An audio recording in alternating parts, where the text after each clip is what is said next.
The following is part 1 of my initial checkout of the Panasonic KX-TG5100 5.8 gigahertz digital or digitan 3-handset cordless telephone system with a digitan answerer and the original manual.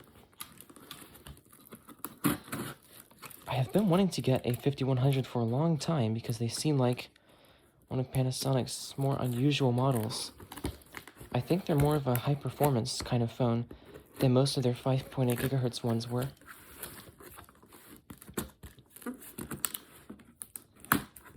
And yet, oddly enough, they seem to be one of their more basic ones as well.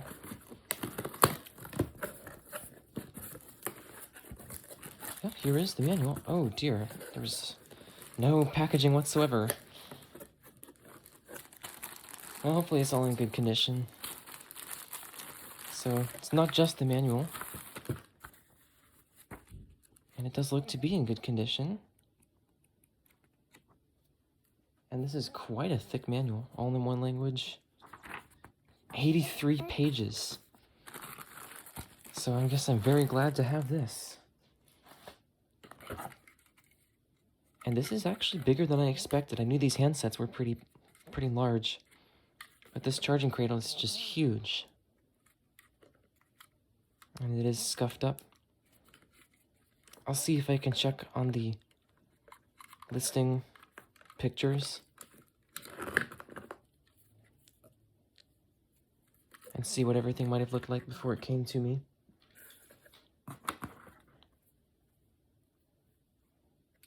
Oh wow, the headset jack's broken on this one. Not sure if I remember that from the listing. And there is no battery.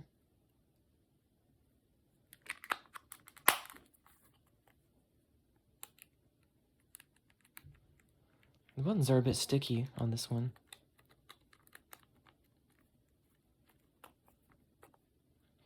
But this does feel like a pretty nice phone. It fits nicely in my hand. It's got pretty good ergonomics. Very long antenna.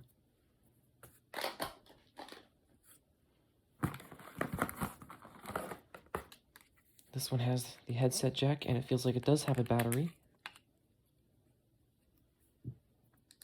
This is a Synergy Digitan battery.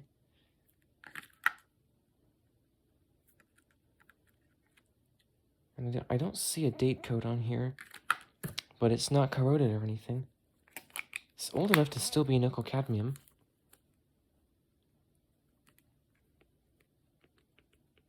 And the buttons are not sticky on this one. Looks to be a bit cleaner as well.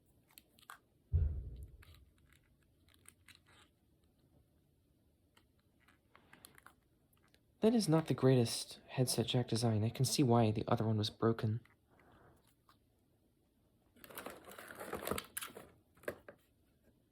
Oh wow, there's a Radio Shack sticker with the old logo.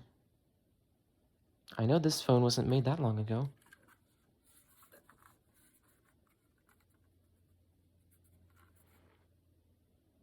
And this feels kind of sticky, so this might not be actual scuffing.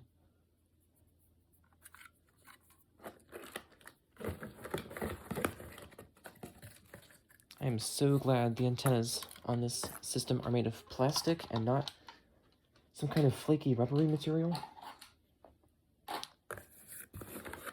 Because they just would have been totally busted up if they were. Buttons are sticky on this one. And it is a pretty worn system. The headset jack also is broken, but it's still sitting there. And there it goes. Now that is a shame.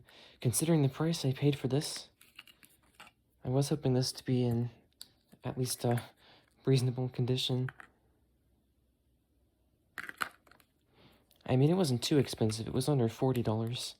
For a phone like this, it seems to be hard to find anything in that price range. Wow, this looks like a fairly long cord. It's a single line cord.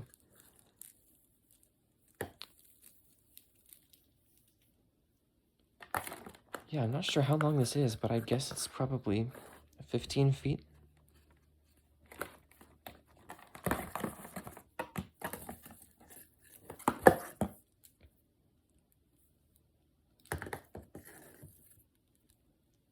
Yeah, it's probably a 15 to 16 foot cord. Nice. Oh, okay, there is some packaging underneath here, at least. And we have... I'm not sure what this is. This might be a DSL filter. It's got an adhesive backing. And it just has a regular looking RJ11 jack on both sides. The base is in good shape. Although there is some gunk on the antenna here.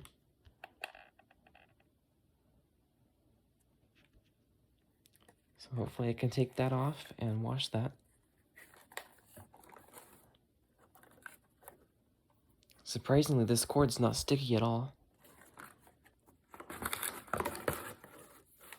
And this is a huge power adapter. It outputs 9 volts, 850 milliamps, and that is what this takes.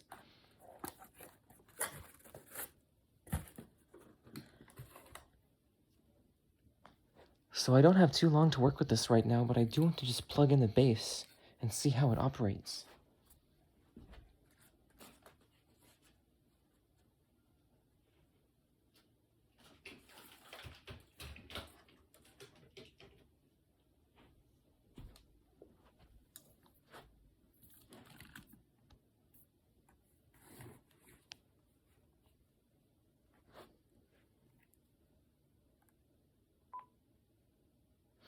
"47 missed calls. And 2 entries in the phone book. Digitan speakerphone.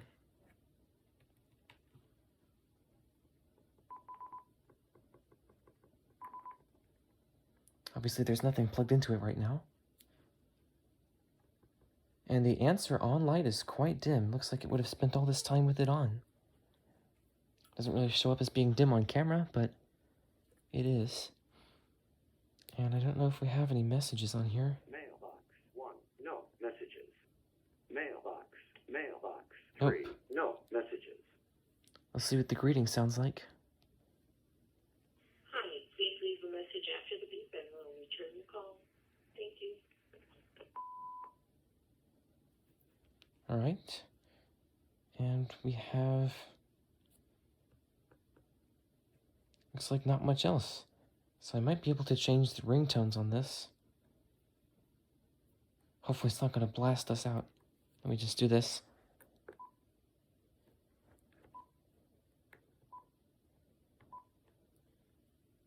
Oh, there we go. Function. Okay. I like the way this screen is laid out. That's really cool.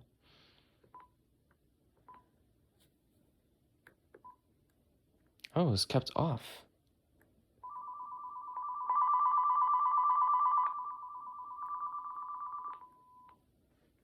That sounds pretty loud.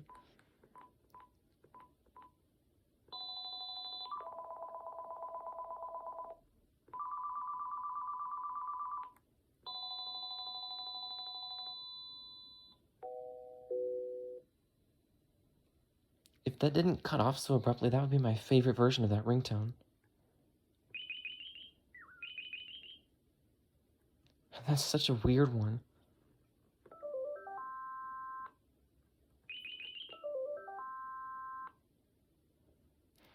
That actually had a melody and a bass line. That's interesting.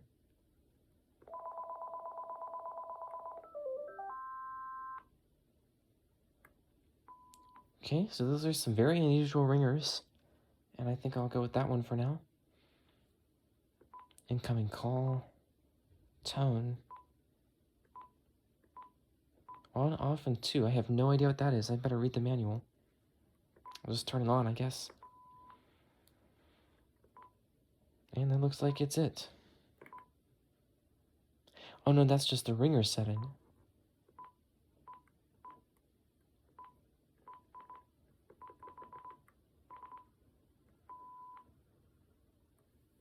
Unfortunately, there is no backlight on it, but that's pretty standard for a Panasonic base unit.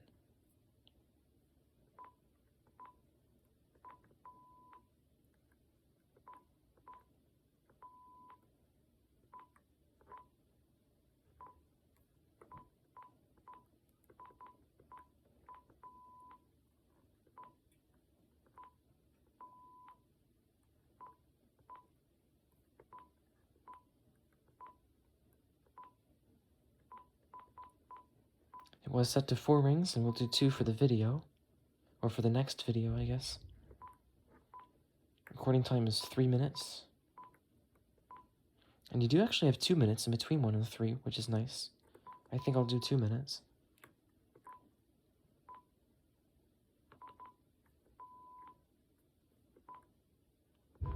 Set mailbox 2 and 3. Ah, there's passwords for it, for them.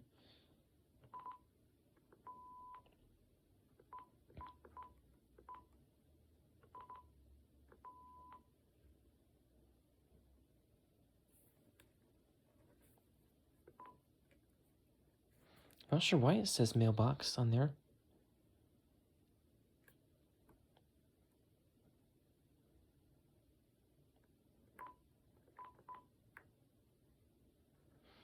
If that's the same thing as call screening, we want that turned off.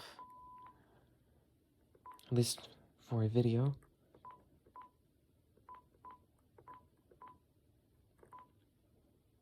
Oh no, there is a backlight. It was just so dim I didn't realize it.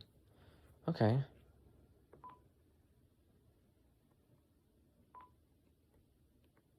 Yeah, you can see that. Okay. So that's pretty good. I wonder what playback / slow talk means.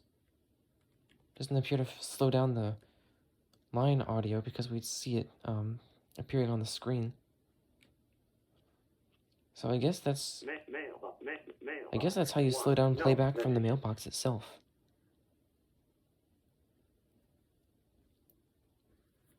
Okay, well that will actually be it for this video. In the next one, I'm going to test out the handsets after reading the manual, and do all the other test calls and things that I need to do with this. Also, the antennas are pretty loose. I don't think that's going to be an issue. Alright, there we go. That is it for part 1 of the initial checkout of the Panasonic KX-TG5100.